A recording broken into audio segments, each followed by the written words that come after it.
welcome back. Michael Harding here from the Academy of Financial Markets. In this lecture, I want to show you guys some basic risk management strategies. Okay, so when it comes to trading, guys, you should have some sort of rule as to how much you're willing to risk per trade. The reason this basic risk management rule exists is so that it prevents you guys from becoming emotional when trading. Trading is very emotional, whether you're excited, or anxious, frustrated. If you're sitting in a loss for a certain amount of for a certain length of time, it really has an impact on your psyche. So it's very important that you maintain a rational mind frame every time you make a trade and get into trading. And so that's why I'm sure you guys have heard this before, there's a 3% trade risk rule. So meaning, you should only risk 3% of your entire account per trade.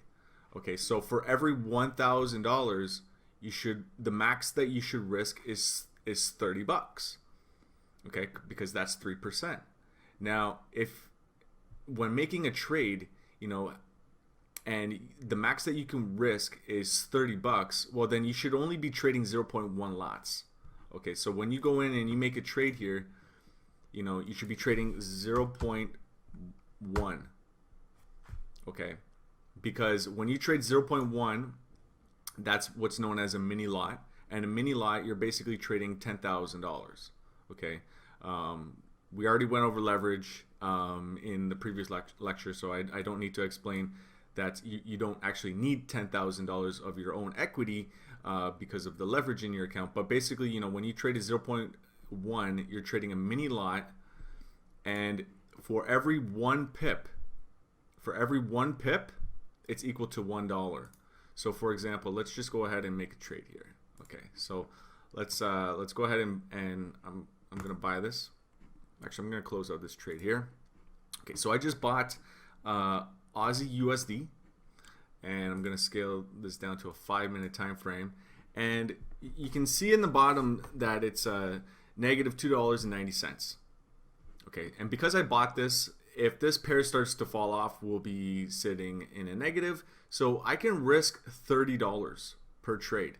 And when I trade 0.1, I can risk $30. So I'm just going to go ahead and drag this dotted line down a little bit until I get to the $30 range, and there. Okay, so that's 37.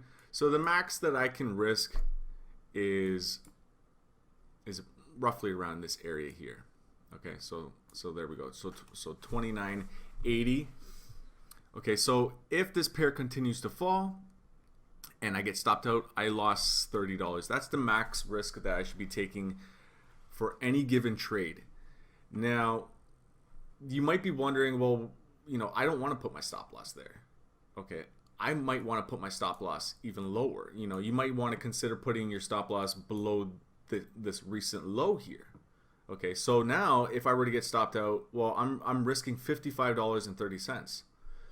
Okay, so if you live by the 3% trade rule, you should not have executed a buy position up here and put your stop loss down there. You should have more discipline, more patience to wait for a better trading opportunity to get in. So for example, if this were to continue to fall down to this declining level of support, so if it fell down to here, then this might be a good buying opportunity, because from here down to here, well, that's probably about the 30 pip risk allowance that you have. Okay, so buying it up here, that's a little too early. So you have to have that trader discipline and wait for certain price points to hit, and then get in and put in your max 30 pip risk. Okay, that's only if you guys are trading by the 3% rule. I highly recommend not going over 3%. 4% is the max that I wouldn't even go to 4% actually. 3% I think is the most, because it's all about maintaining a rational mind frame, like I said. Okay, it's also very important, like I mentioned earlier, guys, that you are putting in stop losses. Okay, Let's just take a look at Euro USD. And the reason for that is because, if you thought, for example, this was like some sort of high, I'm just saying, like if you thought, 1.0864 was a high price point for Euro USD, and you decide to get into a short position. So as this pair starts to sell off, you're making a profit, but if this pair continues to go upwards, you'll be sitting in a loss. So it's important that you guys are putting in a stop loss, because if you did not put in a stop loss and you got into a short position, well, as this pair continued to climb up, you'd be sitting in a bigger loss as the days went by. And this is when you can start to become very emotional, especially if it's a large position. So it's best to get stopped out, reanalyze, wait for a better price point to get in, and then take another shot at it. Okay, I'm not going to go into details just yet, because you guys watching these videos are very new to Forex trading. But in these sessions coming up, I will be introducing you guys to some very, very highly profitable strategies that I use when it comes to waiting for the right opportunity, waiting for lots of confirmations, and then deciding to get in. So for example, I'll just quickly touch upon it right now. If you were waiting for a good opportunity for this pair to short, there's no point in shorting it just because you think it's a high.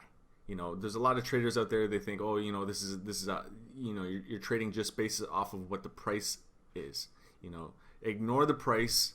You have to wait for lots of confirmation. So there's no point in trading this in going into a short position unless this rising trend line has been broken. Right? So now that we finally saw this trend line break, well, now this might be a good opportunity to start shorting it.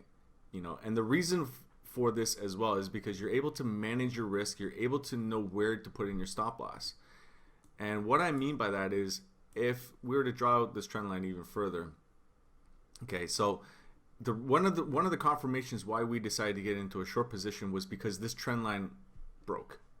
Okay, and so if this pair continues to climb upwards and breaks back above this, which was support and is now resistance, if it breaks above this trend line as resistance and goes higher, well, that's where we want to get stopped out. Because this was one of our confirmations of going short. Okay, so that's just I just want to basically give you guys the basics of risk management. It's all about staying rational and maintaining being consistent with your trades. So 3% is the max that you guys should be trading or should be risking per any given trade. Okay, so that's it for this video, guys. Be sure to watch the next video.